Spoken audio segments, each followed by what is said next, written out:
Olha, para entender melhor esse decreto e as consequências da designação do PCC e do Comando Vermelho como organizações terroristas, a gente chama agora Samuel Pancher, que vai entrevistar Amanda Robertson, que é porta-voz do Departamento de Estado dos Estados Unidos, justamente o órgão que tomou essa decisão. Sam, muito boa tarde, fique à vontade. Obrigado, Rafa. Boa tarde para você, boa tarde para todo mundo que acompanha o Agora Metrópolis. Vamos então falar com a Amanda Robertson, que está conversando com a gente de Miami, na Flórida. Amanda, muito boa tarde para você. Obrigado por participar aqui do Agora Metrópolis. Vou começar com a pergunta mais. A primeira pergunta, né? A pergunta mais relevante de todas, né? Qual o significado exato da designação de primeiro comando da capital e Comando Vermelho como organizações terroristas aí nos Estados Unidos?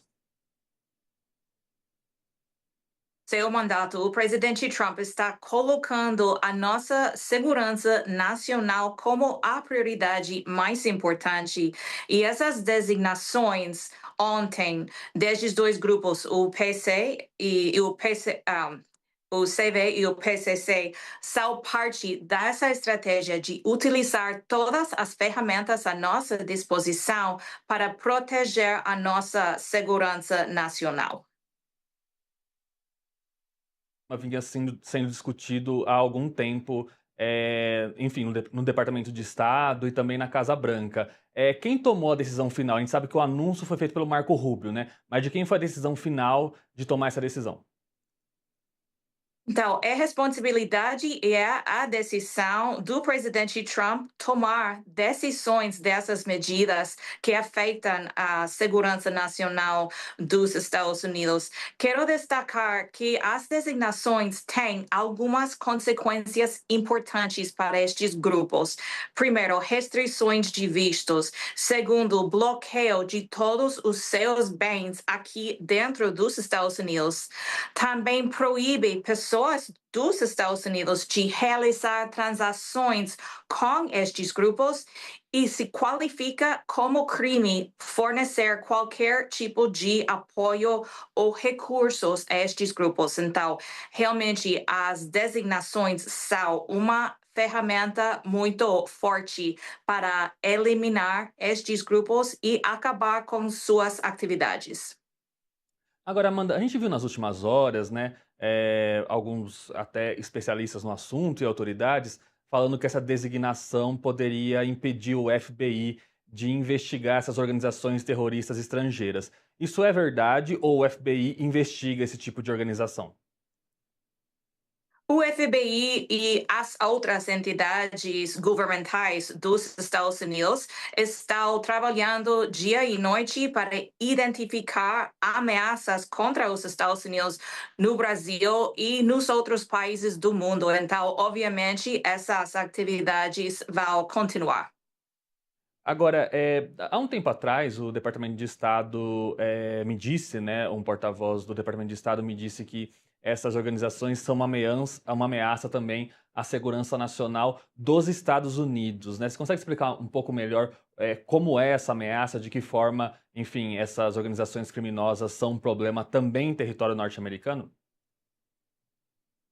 Estes grupos criminosos, o PCC e o CV, operam não só dentro do Brasil, mas nos outros países do mundo, inclusive aqui dentro dos Estados Unidos. Já identificamos atividades destes dois grupos em 12 estados dos Estados Unidos. É por isso que estamos tomando as medidas mais fortes à nossa disposição porque entendemos que grupos criminosos deste tamanho só precisam coordenação internacional também para frear as suas atividades. Para ser claro para quem está acompanhando a gente, essa designação não impede, por exemplo, um trabalho conjunto entre as autoridades brasileiras e norte-americanas contra essas organizações, né? colaborando muito estreitamente com o Brasil há muito tempo. Nós temos uma relação bilateral ampla em muitas áreas diferentes, incluindo na segurança. Então, essa colaboração, obviamente, vai continuar.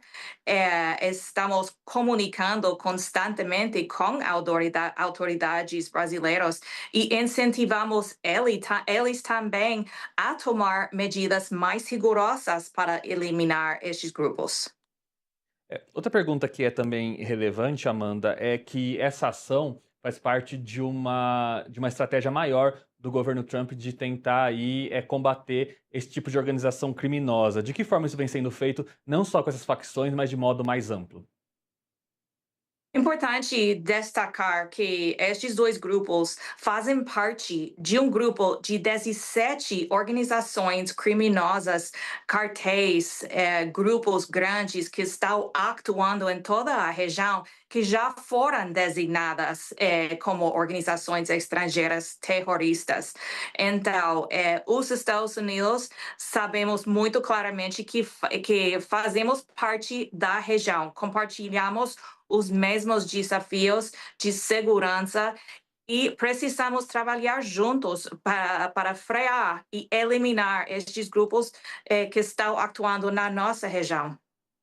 E agora, com relação ao fluxo de drogas, a gente sabe que PCC, principalmente Comando Vermelho, né, o principal mercado deles não é os Estados Unidos, mas que existe uma operação conjunta aí com outras organizações criminosas aqui na América Latina, que visa exatamente isso, né, ter esse mercado de entorpecentes funcionando de uma forma aí quase que transnacional, com certeza transnacional, na verdade, né? Isso é uma preocupação também, o quanto, por exemplo, o PCC, que já é aí uma organização que tem ramificações fora do Brasil e atua praticamente em toda a América do Sul?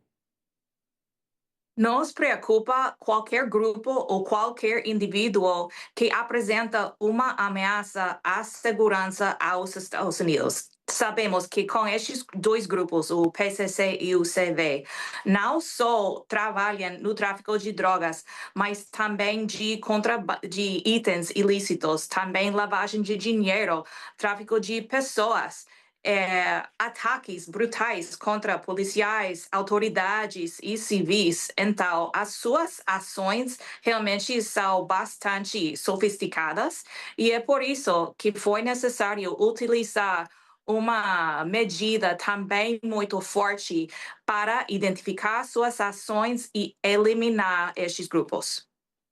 Amanda, a gente sabe também que, enfim, essa designação, ela é uma decisão que afeta ali o território dos Estados Unidos. Então, essas ações todas, elas são, enfim, focadas aí no território dos Estados Unidos, né? São pessoas ou, enfim, atuações no território norte-americano. Mas a gente sabe também que essas facções têm um histórico de violência, e mesmo de atentados. A gente tem aqui alguns exemplos recentes, como atentados do PCC em São Paulo, em 2006, atuação do Comando Vermelho, enfim, em comunidades ali do Rio de Janeiro, né? De fato, um domínio territorial dessa facção, o Comando Vermelho, né? Como que essas ações violentas são vistas contra o povo brasileiro, né? Essas ações violentas dessas facções são vistas, são recebidas aí no Departamento de Estado. Claro que estamos tomando essa medida porque já sabemos a violência e o mal que estes grupos estão causando, não somente dentro do território brasileiro, mas como eu falei, em mais de 20 países do mundo, em 12 estados aqui nos Estados Unidos. Então, realmente, como parte da visão do presidente Trump de fazer tudo possível para proteger a segurança dos Estados Unidos, identificamos estes grupos como uma ameaça à nossa segurança nacional e é por isso que estamos tomando essas medidas. Certo. E para encerrar, qual a mensagem principal que, enfim, o governo dos Estados Unidos e essa decisão passa para essas organizações? Elas não vão ter vida fácil daqui para frente. De fato, como elas deviam, quem, enfim, é associado a essas organizações, ou quem de fato tem alguma simpatia, não sei, deve encarar essa mensagem do governo norte-americano, porque a atitude, pelo menos, vai ser mais severa com relação a essas organizações, né? Acho que a mensagem é muito clara que esta administração do presidente Trump não tolera a violência, não tolera que os grupos criminosos atuam aqui no nosso hemisfério e no nosso país e eles vão ser eliminados. Tá ok, Amanda Robertson, muito obrigado por falar com o Metrópolis. Boa tarde para você.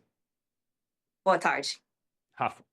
Samuel, antes de você ir embora, na verdade eu quero aproveitar você aqui, essa entrevista aí que você trouxe aqui no Agora Metrópolis, e você que é especialista em política dos Estados Unidos, estava semana passada, inclusive, estava há pouco tempo lá em Washington, né? Semana passada foi o Gadelha, né? Às vezes cada um vai no seu tempo. Mas eu queria que você então analisasse essa entrevista dada pela porta-voz. Como você sente que o Departamento de Estado, que a gente sabe inclusive o quão próximo Marco Rubio é do Donald Trump, e ele se encontrou com Flávio Bolsonaro, a partir dessa entrevista, como é que você acredita que o governo americano vai encarar essa decisão que foi tomada ontem?